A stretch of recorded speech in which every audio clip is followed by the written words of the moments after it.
dando continuidade à nossa série de aulas de farmacologia. Hoje vamos falar de diabetes e dos hipoglicemiantes, que são a série de medicamentos que são utilizadas no caso de diabetes, certo? Mas antes de entender o que é a diabetes, vamos pensar um pouquinho sobre o metabolismo da glicose, né, do açúcar em nosso corpo. Então, o pâncreas, ele é um órgão que está localizado atrás do estômago e ele produz alguns hormônios, né, importantes para o nosso sistema digestivo e que vai acabar sendo importante para o nosso corpo como um todo, né? E ele está envolvido nesse mecanismo de produção da glicose, né? Quando o nível de glicose no sangue sobe, as células especiais, né, chamadas células beta, que estão localizadas no pâncreas, elas vão produzir insulina, né? E a insulina, ela vai agir nesse mecanismo de controle da glicose, certo? E de acordo com as necessidades do organismo no momento, a glicose vai ser utilizada como uma fonte de energia no corpo ou ela vai ser armazenada como reserva em forma de gordura, né, no fígado. O nível de glicose ou a taxa de glicemia no sangue vai sendo normalizado a partir desse mecanismo, né, entre o pâncreas, entre o fígado, certo? Só que, o que acontece? No caso do diabetes, é uma doença que é causada pela produção insuficiente desse hormônio, né? Ou a má absorção dele, que é a insulina, né? Porque ele faz essa regulação da glicose no organismo. A insulina ela é um hormônio, né, que ela tem a função básica de quebrar essas moléculas de açúcar no nosso organismo, vai transformando em energia para a manutenção das células do nosso corpo, principalmente as células do sistema nervoso, que é a energia básica fornecidas a essas células são através da glicose, certo? Quando a gente fala em diabetes, a gente pensa basicamente em dois tipos de diabetes, o tipo 1 e o tipo 2, né? O tipo 1 é aquele que geralmente aparece na infância, certo? E em algumas pessoas o sistema imunológico vai atacar, né, essa célula, as células beta do pâncreas, e isso vai fazer com que nenhuma ou que pouca insulina seja liberada pelo corpo, né? E como resultado, a glicose vai ficar dispersa, vai ficar ali no sangue, em vez de ser usada como energia.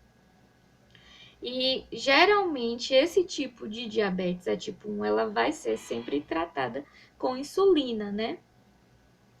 E com outros medicamentos que a gente vai estar vendo ao longo da aula, além sempre, claro, né, do planejamento de uma vida saudável, com exercícios físicos, com alimentação controlada, para manter esses níveis de glicose adequados no sangue. Enquanto que a diabetes tipo 2, certo? Ela aparece quando o organismo ele não vai conseguir produzir de uma forma adequada a insulina, não vai conseguir produzir uma quantidade suficiente de insulina, certo? Ela se manifesta de uma forma mais frequente em adultos, mas as crianças também podem desenvolver esse tipo de diabetes, certo? E dependendo da gravidade, ela pode ser controlada com atividade física e com planejamento familiar e com planejamento alimentar. Nem sempre vai ser necessário o uso de medicamentos, né? Mas o que eu queria falar com vocês é que existem outros tipos de diabetes, né? A diabetes latente autoimune do adulto, que parece com a diabetes tipo 2, porém ela acaba se desenvolvendo como uma doença autoimune, e a diabetes gestacional, que é o aumento do nível de glicose durante a gestação, né? Os sintomas. Quais os principais sintomas, professora, da diabetes? A diabetes tipo 1, a pessoa vai sentir uma fome frequente, vai sentir muita sede, vai sentir vontade de urinar diversas vezes, vai sentir perda de peso, fraqueza, fadiga, mudança de humor, náusea, vômito, e na diabetes tipo 2 tem alguns sintomas parecidos, né? Fome frequente, sede constante, só que o paciente vai observar também um formigamento nos pés e nas mãos, vontade de urinar diversas vezes também, infecção frequente na bexiga, rim, pele, feridas que demoram de cicatrizar, visão embaçada, certo? E os fatores de risco em caso, tanto no caso do diabetes tipo 2, principalmente, né? Além dos fatores genéticos que são muito levados em consideração, né? E a ausência de hábitos saudáveis, existe relação com diagnóstico de pré-diabetes. Vocês com certeza já ouviram esse termo antes, né? Pressão alta, colesterol alto e alteração nas taxas de triglicerídeos no sangue também levam a fatores de risco para diabetes.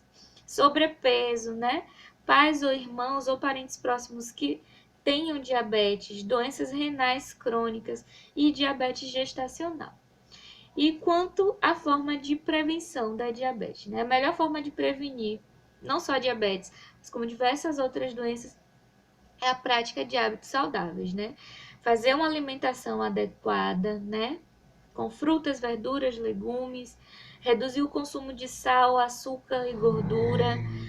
Quem fuma deve parar de fumar. Quem usa bebida alcoólica, parar de beber, né?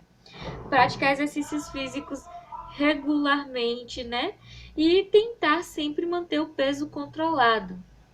Mas, professora, como é feito o diagnóstico do diabetes, né? Da diabetes? Através de um exame laboratorial pela coleta de sangue, né?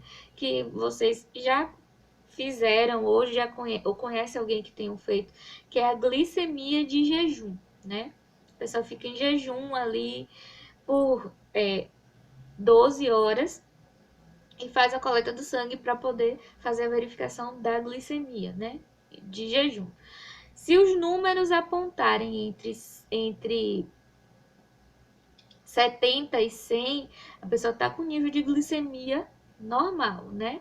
Se a pessoa estiver com nível entre 110 e 125, é indicado que ela faça outro tipo de exame, que é o teste oral de tolerância à glicose, né? Não vou entrar em detalhes porque, porém, é um exame fácil de fazer, né? Mas o paciente vai ingerir 75 gramas de glicose, né, diluída em água, e após 2 horas vai fazer o exame de sangue. O diabetes vai ser diagnosticado se estiver um valor acima de 200. E um valor entre 140 e 199 vai acusar um quadro de pré-diabetes, certo? Agora vamos falar um pouco sobre o tratamento. Os pacientes que vão apresentar diabetes tipo 1, geralmente eles vão precisar de injeção de insulina, certo?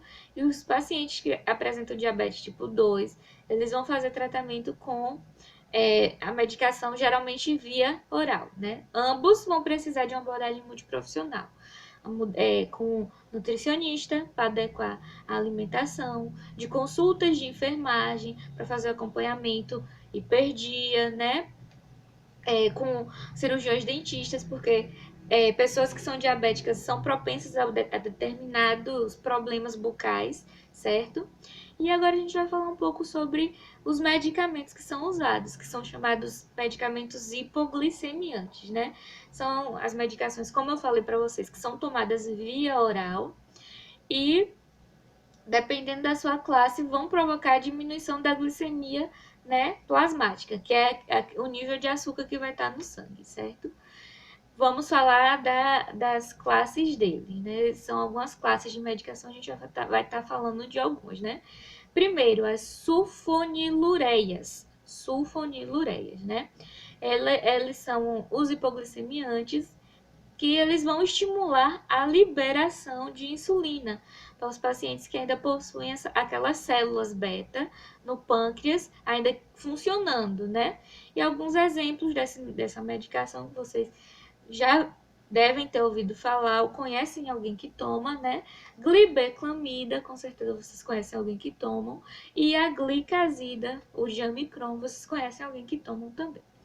Outra classe de hipoglicemiante, os meglitinidas, as meglitinidas, né? Elas vão provocar o aumento da secreção de insulina, né?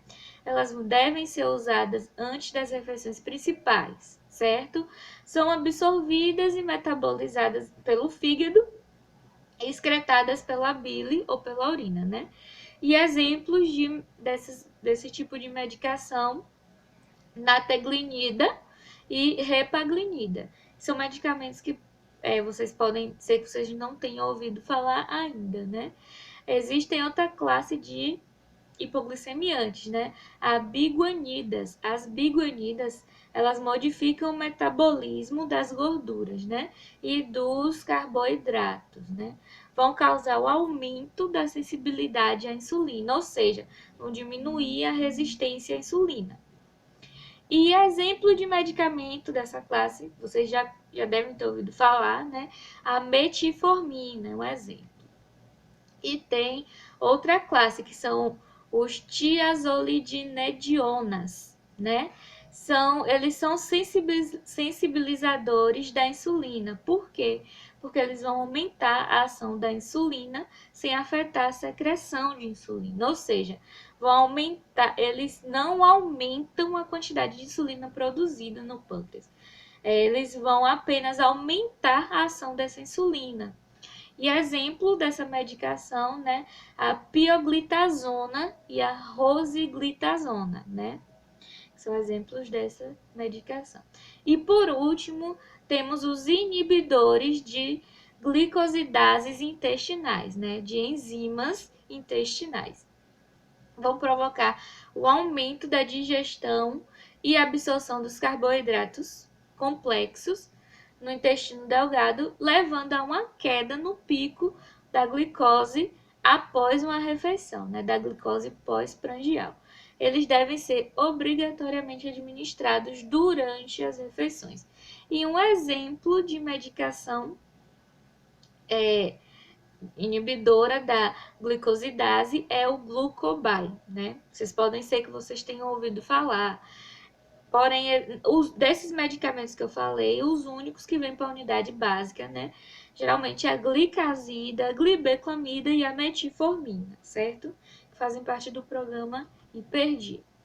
E a gente não pode deixar de falar de hipoglicemiantes sem falar da insulina, né?